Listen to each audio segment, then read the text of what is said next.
Amateur follows a nerdy CIA analyst seeking retribution in the wake of his wife being shot and killed by terrorists. Rami Malek plays the smart and cunning Charlie, who is pushed aside and doubted at every possible step by his organization, eventually causing him to go rogue and seeking out the men himself. The film is quite soft, both at the box office and critically.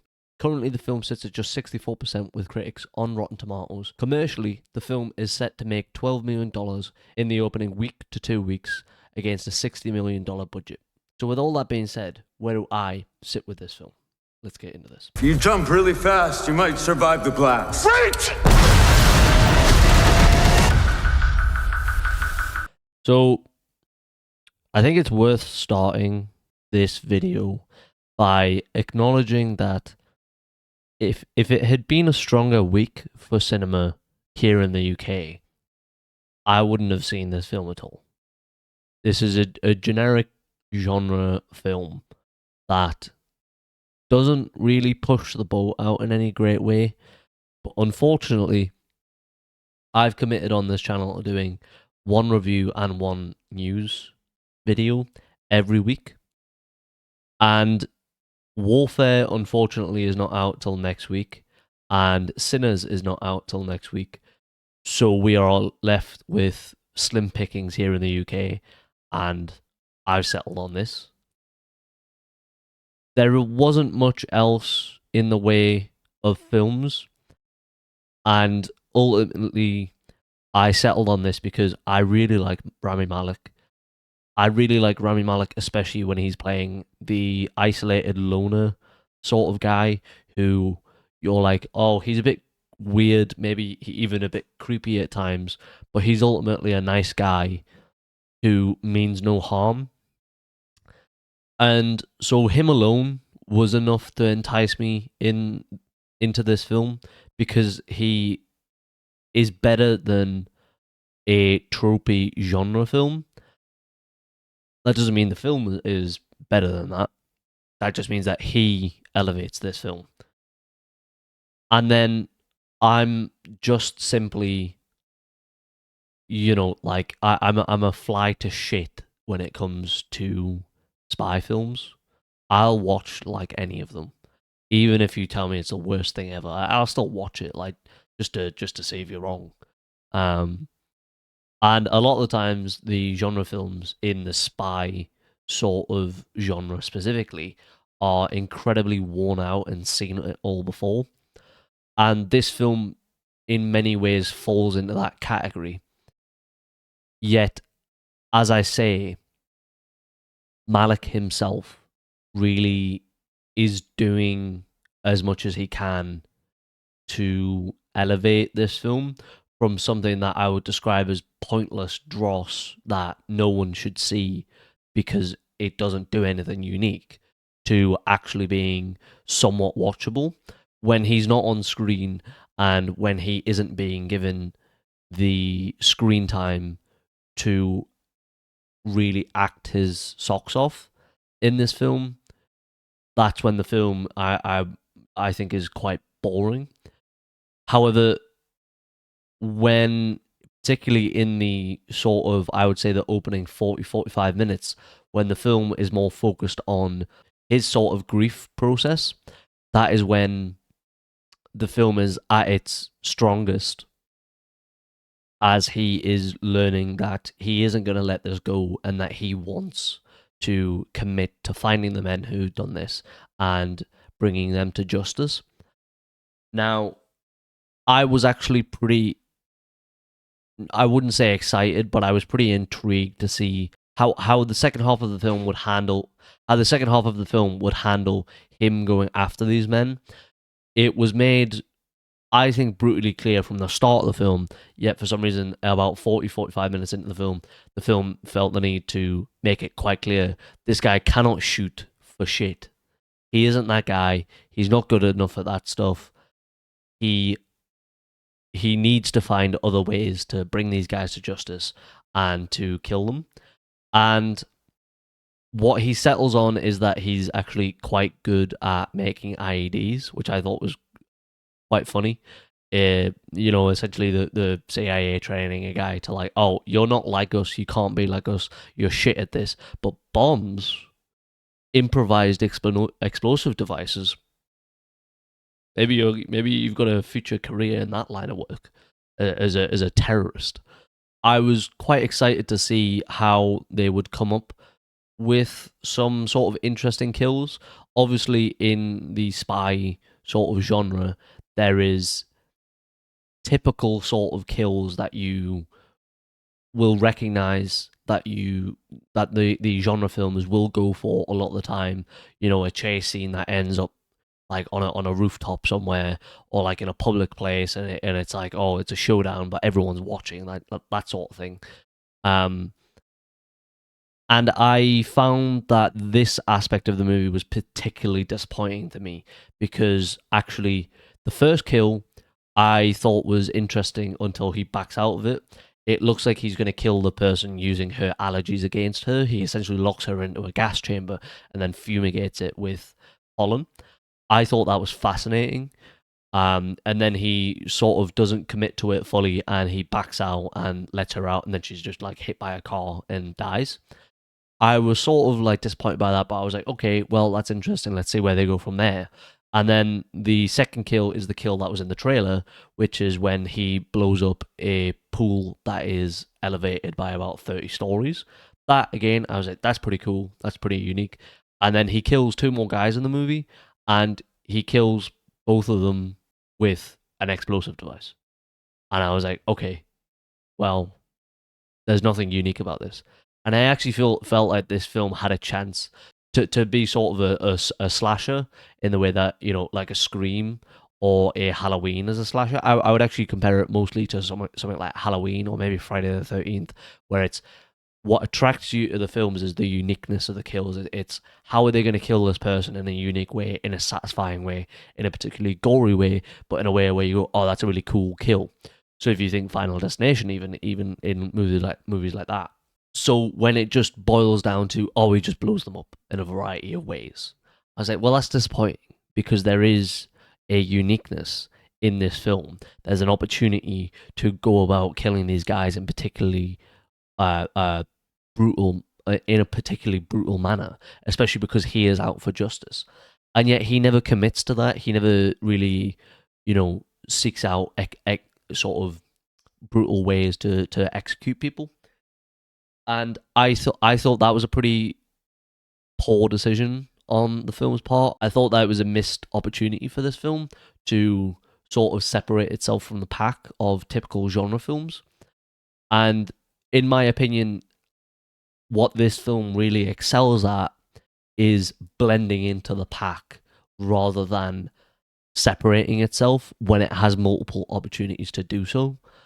So there is a scene in the movie where Holt Mccallany's character, who is the one of the actors from Mindhunter, he's an exceptional actor, and I actually think he is quite good in this film because he's clearly directed or has directed himself to basically just act as a pantomime villain opposite Rami Malek's character, and that's not a thing that is a shock when it's revealed.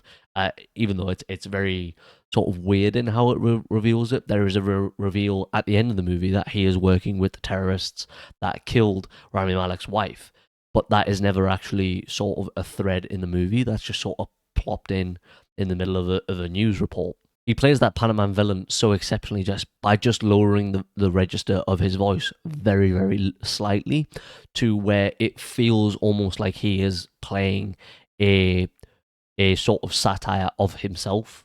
If you went to a play that was titled Holt Mccallany live on stage and then it was someone performing him, it would be this voice that they would use to go, oh, this isn't him.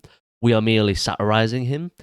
And so I'm willing to give him the credit for that because I don't think that the film itself is actually smart enough to satirize itself, to satirize one of its characters as a typical genre tropey character.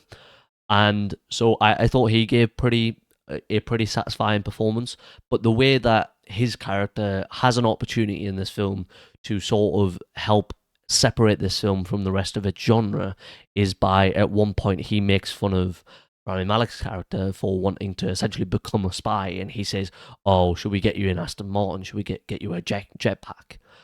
And I feel like that's what this film had a really great chance at, is satirizing the rest of it. Satirizing the Jason Bourne films, the James Bond films, the Jack Ryan films, the Reacher, all these sort of different films and TV shows. It had an opportunity to satirize those characters because Rami Malek cannot play a spy character in that way. He has to be different because simply he looks different. He doesn't have the body build for it. And I don't think he has the sort of acting ability to play a spy of that kind. That's not to say he's a bad actor. That's just to say I don't think he fits in that sort of wheelhouse of actor. Now, I think that this was a major mistake because I think this film presents a unique opportunity to satirize its genre whilst doing it out of love, of essentially going, oh, we could never be those guys. Rami Malek, he's the everyday guy. He is actually what you would have to do in this world if your wife died. If you entered this world in order to avenge justice, you would have to be Rami Malek. You couldn't be Daniel Craig. You couldn't be Matt Damon, John Krasinski. You're more likely to be Rami Malek. There's a unique opportunity in this film to make fun of the genre in that way, where it's not actually sort of taking it apart and deconstructing it in a malicious way. It's doing it in a way out of love, where it's going, we might love those films, but we can never be those films. This is much closer to what you as an everyday person would be, and the film just chooses not to do that, to satirize its genre in that way, and I think that's a major mistake. And then the one other way that I want to talk about, because I'm not going to talk about this film for much longer, there isn't very much to talk about. I particularly just wanted to talk about the missed opportunity that this film doesn't seize upon in the fact that it can satirize its genre. It can excel in that way in this film, and it just chooses not to. It just chooses to fall into the pack, which I think is a major mistake. So the final way that I think this film could have seized on its opportunities to separate itself from the rest of the pack of its genre is that there are a couple moments early on in the film, which again I think is unique to Rami Malek's acting. I don't think he was directed to perform this way. I think it just sort of happened, where John Bernthal's character asks him to do something, which John Bernthal is wasted in this movie. He's acting his arse off, as he always does, and yet he's just sort of wasted in literally 2 scenes. That's all he's in. And, you know, it's clear in Rami Malek's facial expressions that he feels to some extent used and sort of dominated by John Bernthal.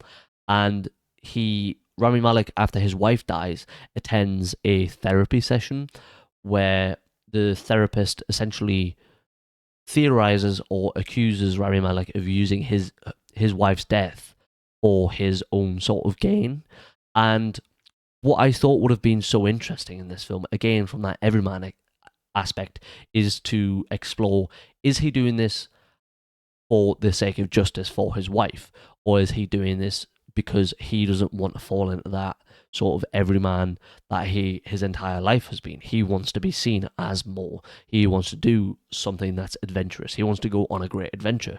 He wants to appeal to someone, or he wants to, be seen as some sort of like Indiana Jones figure, let's say. That's just the first adventure movie that came to my mind.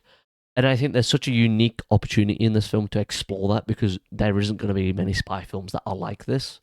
And again, the film just misses that because it just chooses to fall into those genre stereotypes, or not stereotypes, but it chooses to fall into those genre tropes and just continuously be tropey when it doesn't need to be. When there are ways that the film can not excel, but it can separate itself from the rest of the pack. This film would have still been quite basic in its story elements, but I do think with an actor like Rami Malek and Holt Mccallany even, and Laurence Fishburne, there was an opportunity with this film to elevate it to some sort of satirical look at the genre that it operates within, whilst still existing within that genre itself. And it just chooses not to do that. And I found that particularly annoying. Particularly when we're in a world where some of the highest grossing movies right now are basically satires of their genres. Knives Out, Glass Onion, Marvel, I would say, is at this point basically a satire of itself. So I think this film could have been more successful. I think it could have been bigger at the box office if they had pitched this as, oh, it's a genre film, but it's also making fun of its genre. I think that would have intrigued a lot of people who are frankly burnt out by spy movies.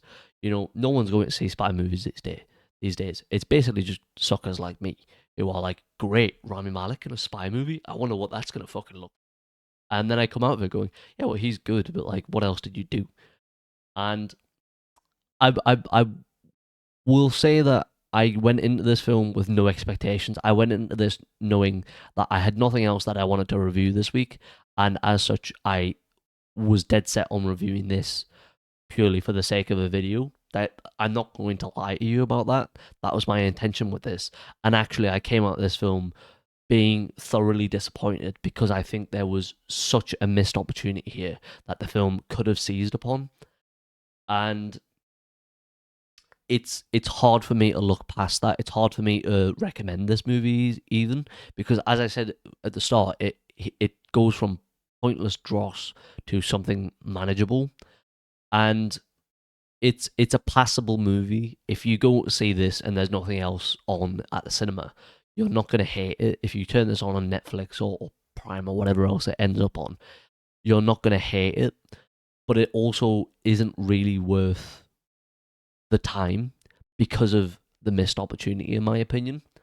So that's where I'm going to leave this video. I don't have very much to say about it. It's not particularly a deep video on this. Like I says, I needed a video, and this is what came out, and I just ended up being thoroughly disappointed, especially by especially with the fact that Rami Malek isn't doing 2-3 films a year. He's slowed down considerably in the last few years. I think something like Mr. Robot probably has to take a lot of energy out of you, and you probably want to slow down for a bit. His last film before this was Oppenheimer, and he wasn't even a major presence in that film. I actually don't really remember him being in it. I kind of just remember his face with the glasses, and that was it. So I think this was a missed opportunity in all aspects, and I would have just liked more from this film, quite frankly. I think it was a missed opportunity. I think it could have been quite good, quite impactful, and quite good satire of itself, while still being in some sense sincere. But I'm gonna leave it there because, like I said, I'm disappointed, but I don't feel much more else for this film than that. So if you liked it, if you got this far, thank you for watching. Like, comment, subscribe, all that jazz. Thank you. Socials in the description, all that. Thank you. Bye. Peace.